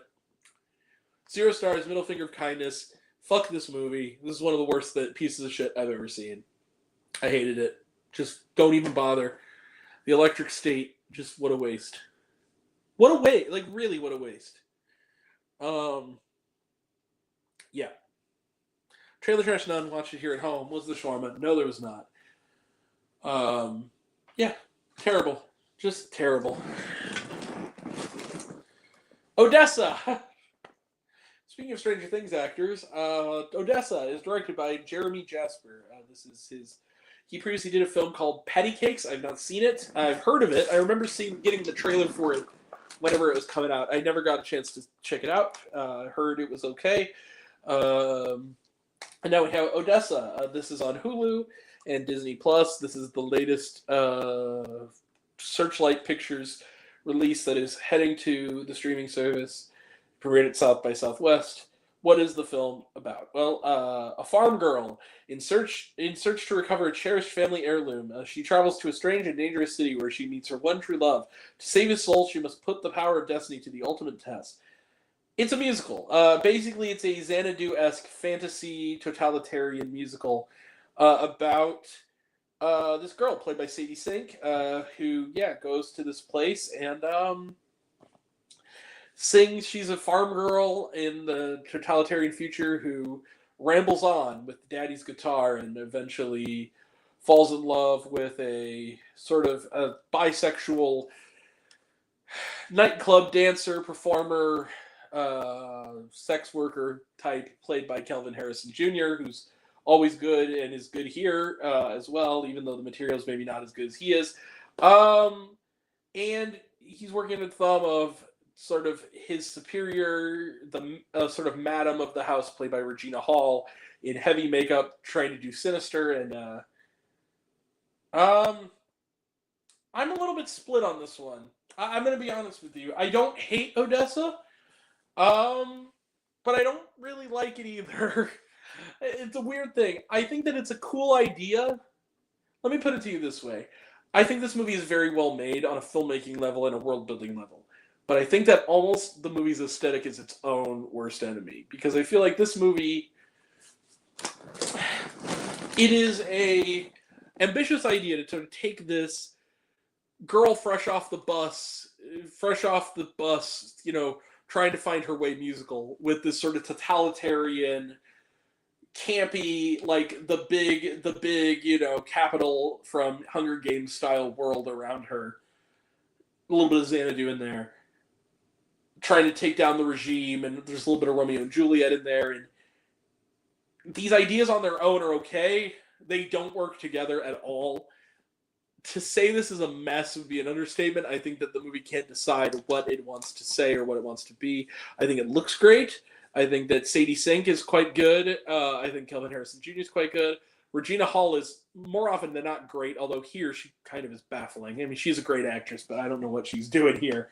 I don't know why these were the choices she chose to make, or the filmmakers chose for her, but it doesn't really work for me. And I just feel like this movie, I'm not mad I saw it. Like, I think it's perfectly fine to watch, but it's the kind of movie that I feel like its visual look kind of masks the fact that you've seen this movie before. The songs are forgettable. The characters are really kind of thin sketches, and so when it gets to sort of its surprisingly kind of bummer ending, where it's the sort of Shakespearean tragic ending, you don't feel the weight of it because you don't really know who these people are. You're not really inspired because you just kind of don't really know. They're just kind of sketches of people, and that's a problem. I think that this movie also is, maybe it's too short of a movie to it, only 100 or so minutes to kind of contain its ambition. But it has some good ideas here, and I definitely am interested in see what Jeremy Jasper does next. But for this, I just feel like it's a missed opportunity. It's not a bad film. It's not a great film. It's not even a very good one, but I think that it has enough good things in it, including its leading lady and a couple of its supporting actors, to, if I were to say like a low rental, that would kind of be what this would be. I'll give this, I'm not going to give this like a negative score. It's going to be kind of in the middle. I'll give Odessa 2.5 out of 5 stars, because I think that there's enough here to make it worth at least kind of watch. It's not anything groundbreaking, but it's fine. It's okay. Odessa 2.5 stars. Let's close the book on it. Trailer Trash Non-Watch on Hulu. Was there shawarma? Yes, there is a quick thing at the very end of the credits. That's all I'll say. That's it for that one. Moving on. We're in sort of the home stretch here, kind of coming toward the end of this week's show. How are you enjoying the program so far? Next up, okay, we mentioned him earlier. Harmony is back, everybody. Baby Invasion.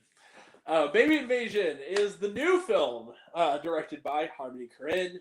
This is his second film under his new filmmaking initiative called Edgelord, which previously gave us last year's film, Aggro Drift, which I quite liked. and was in a very small boat on. And the same goes for this movie. So what is Baby Invasion about? Well, it is another experimental horror, sci-fi, action, transgressive comedy. It's a Harmony Korine movie with a more experimental bent.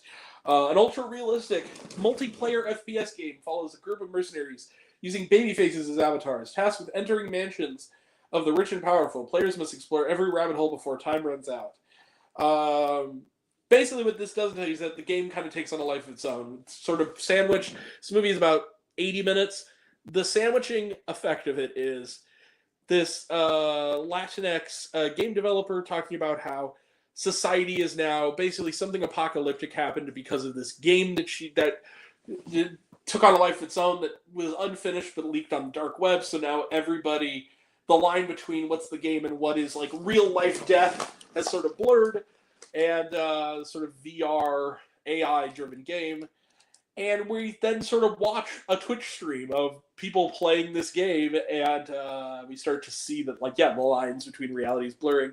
And there's really no dialogue outside of those sandwich specials. It's just a lot of music by the band Burial, by the group Burial, and weird-ass visuals. And it's an experiment, and I liked it a lot. I think that a lot of people are not going to like this movie.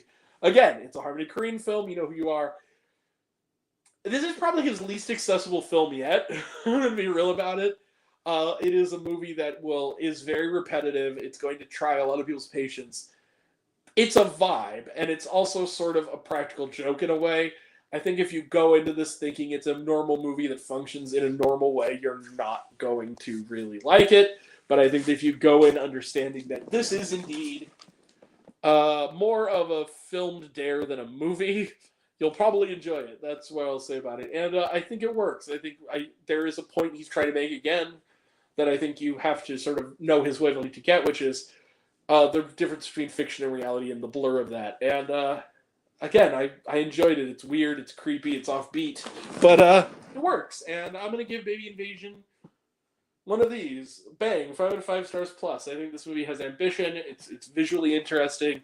And again, if you are somebody who likes Korine's stuff, if you're on his wavelength, you're going to dig this. It is now on VOD, including his official website and also Amazon to rent and to buy. So definitely check out Baby Invasion. It's a lot of fun. If you're in the Harmony Korine mood, it's a lot of fun. So yeah, Baby Invasion. Let's close the book on it. Trailer Trash None, watch it here at home. Was there shawarma? Yes, there is, running through the whole credits. There is an extra scene. The credits are short. That's it for that one.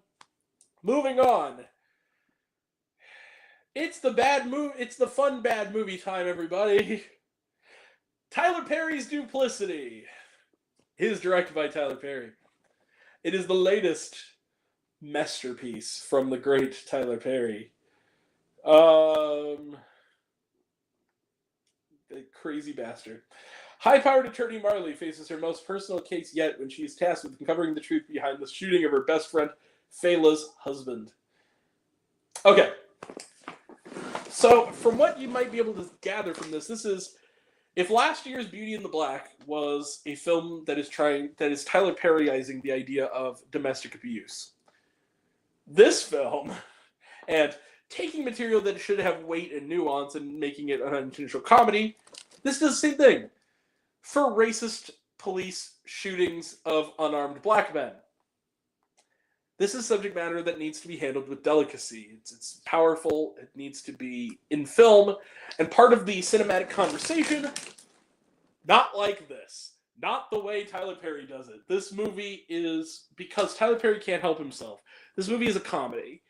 It is a comedy about a tragedy, and an unintentional comedy. It wants to be a tragedy about something that in real life is the tragedy. And it is actually kind of offensive that he is sort of co-opting the pain of victims of this kind of violence to create something this badly done. This just utterly... No decision made here was correct. Like, he just completely, to a hilarious degree, and yet, especially later on, like, I think Double Toasted's review said it best, where they were like, it's actually kind of normal by Perry standards until you get to the last act. And then it just becomes a completely different movie that is just utterly insane. Yep. And I thought both kind of, as bad movies, were fun. I had a good time. I wasn't planning on watching this, but I decided, why not? It's Tyler Perry time. If I watch it all the way through, I'll review it. I did. I couldn't take my eyes off of it. It is objectively terrible, but I'm going to give Tyler Perry's Duplicity 1 star because I think that it is just... You have to watch it. I don't want to talk about it much at all. I just want you guys to watch it because there's stuff in here that you just cannot believe they could do and that he could get away with doing in this way. It's so absurd that this is a movie that exists. So yeah, 1 star for Tyler Perry's Duplicity, but it's an enthusiastic, like, yeah, you need to watch this. It's like Beauty and the Black. So yeah. Or not Beauty and the Black, that's the show. Sorry, yeah, Divorce in the Black, my bad. A lot of titles similar. Trailer trash, none. Watched it on Amazon Prime. Was there shawarma? No, there was not, but there was kind of an overdone song and a pretty overdone speech too at the very end. I also have to say that the sort of sermonizing at the end didn't make sense at all. So yeah, quick little thought on Duplicity. Just misses. We're coming toward the end, everybody. Hans Zimmer and Friends, Diamond in the Desert. Now we're talking. This is a new concert documentary film produced by Jerry Bruckheimer and, of course, starring Hans Zimmer. This played only 2 days in theaters. I think maybe they might be adding some, so it's probably going to be on home video. Definitely check it out. As A Journey Through Dubai, featuring live performances at Coca-Cola Arena, intimate talks with friends, and stunning moments across desert dunes in the iconic Burj Al Arab. This is a concert. Hans Zimmer, the great film composer, behind things like The Dark Knight, Dune, The Lion King, Top Gun, all sorts of great flicks. Also some not great flicks, Dark Phoenix, for instance. And this is his show. This is his live concert film. He goes live with a really terrific band who's awesome. And they go and sit down and talks to people like Christopher Nolan, Jerry Bruckheimer, Timothée Chalamet, Denis Villeneuve. The film is directed by Paul Dugdale, and I'm going to say this right now. I absolutely adored this movie. This is easily the best film on this week's show. This is one of the best concert films I've ever seen. Like, it sucks that this is only going to be in theaters for a couple of days because, my God, this movie... I saw this movie in Dolby, and that is how you should see this movie. This is a electrifying film. It is powerful, but it's not just a great concert either. There's really great interviews here. There's insights here. It's moving. It's impactful. It's beautifully shot and beautifully edited. The musical performances are stunning. The band just gives it 100%. There's this one young woman, I want to credit her, in the band who's sort of like the violinist. I don't know instruments very well, so forgive me. I want to credit her properly. But she's basically... It's a young woman, I want to give her credit. Tina Dow. I hope I'm saying that correctly. She is awesome. The Pirates of the Caribbean is another one, and during that performance, she kills it. But it's lovely. There's real insights into who Hans Zimmer is, what he sort of brings to all of this. There's a lovely thing where he talks about how he always has in the back of his mind this woman named Doris who job sucks and her only 2 options are to go to the pub or to go to the movies. And he says, I want to make sure if she chooses to go to the movies that her money is well spent. I want to make sure it's beautiful for her. Just all that stuff. It's lovely. And actually, Pharrell Williams is kind of credited for this because he basically a decade ago told him, man, you need to do this live. And Pharrell was right because what a performance. Just truly a great show, great guy, so chill, so cool, and a great cinematic experience. It's a great film, too. So yeah, it's inspirational, it's funny, it's moving, and the music is spectacular. Go see, every way you can, Hans Zimmer and Friends, Diamond in the Desert. It's one of the best films of any kind so far in 2025, and I'm going to give Hans Zimmer and Friends, Diamond in the Desert, one of these. Yeah, you see it, bang, 5 out of 5 stars plus. This is genuinely great, and yeah, So yeah, Trailer Trash 9, weirdly enough, and was there shawarma? Yes, there are little extra scenes early on in the credits. Nothing after, though. All right, now we move on to the final film of this week's show. And it's an early review, everybody. Death of a Unicorn. Death of a Unicorn is directed by Alex Schraffman. This is his feature directorial debut. It's the latest from A24. It opens Friday. This is an early review. Death of a Unicorn. Father-daughter duo Elliot and Ridley hit a unicorn with their car and bring it to the wilderness retreat of a mega-wealthy pharmaceutical CEO. The cast here is great. This is Paul Rudd, Jenna Ortega, Anthony Carrigan, Tia Leone, Richard E. Grant, Will Poulter, Jessica Hines, terrific Sunita Mani, Steve Park. Great cast. And it's pretty good. This movie is essentially a hybrid of monster movie and sort of anti-Sackler family, sort of evil pharmaceutical company satire, eat the rich kind of stuff.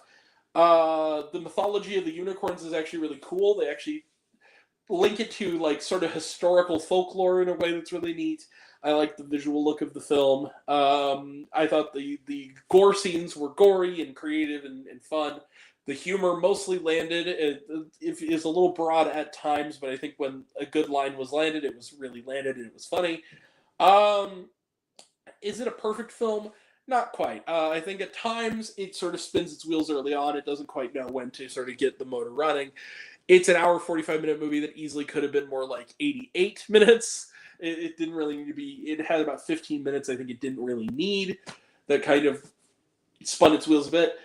But I think that what makes the movie ultimately work is the cast. I think that the cast and the look of the film and the sort of the mythology of these creatures sort of works. The movie depicts it in the trailer as like they're monsters, but they're only monsters in the way that other animals are monsters. Like you don't mess with Mother Nature. That's kind of the message of the movie. It's like Jurassic Park, where it's like you play God, you lose, and that's kind of this movie. And this is just a fun time.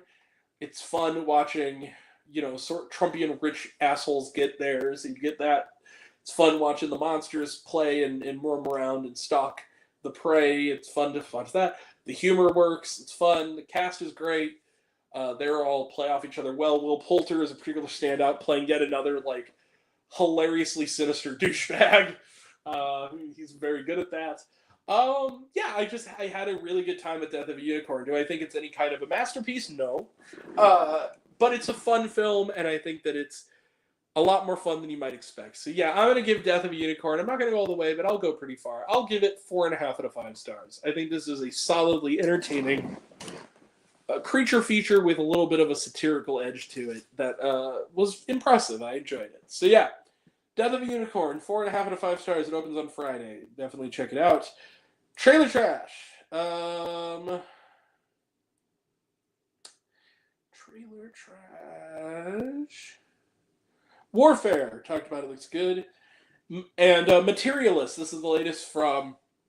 oh, crap. The lady who did Past Lives, which is a great movie. I can't think of it. Sort of follow-up. Dakota Johnson, Chris Evans, Pedro Pascal. Looks really good. It's a rom-com. Looks really, really good. Sharp and honest and funny looking. That's it for Trailer Trash. Was there shawarma? No, there was not. All right. That is it, y'all. We did it. We hit the top of the mountain. That was episode 2. Thank you all for watching, and that is it for this week's show. Next week, we got a less packed week. We got a classic back in theaters and IMAX. It's a retro review of Princess Mononoke, which is coming back to IMAX and 4K theaters. We'll have a retro review of that next week. We also got coming up reviews for A Working Man, starring Jason Statham, The Woman in the Yard, the latest horror film from Blumhouse, Alexander and the Terrible, Horrible, No Good, Very Bad Road Trip. I didn't even know this existed. It's a sequel reboot of 2014's Alexander and the Terrible, Horrible, No Good, Very Bad Day. We also have coming up a couple of concert films. Imagine Dragons has a new concert film coming up. We also got Cypress Hill and the London Symphony Orchestra have a new one. And a new Indian cinema film Sikander. We got that coming up. And also, as a special treat next week, it is the end of March. It is the end of the first quarter of 2025. So we will have the first quarter report will be the sort of last chunk of this show. We'll be counting down my picks for the best and worst films in the first quarter of 2025, and we'll talk about it. So that's all that and more coming up next week, this time next week on Weekend Popcorn. So definitely check it out. Episode 3 is coming up, and we should be able to get it done next time quicker. This is kind of a bumper week. So yeah, we'll probably have guests. We'll try to have some guests next week, and that is all. And until next time, thank you all. Tell me what you thought of this week's films. Tell me what you think of the new format. Give me your thoughts down below, and I'm Grant, the movie and TV guy, and keep on popping the popcorn. We'll be back next week. Take care, everyone. Love you all. Bye.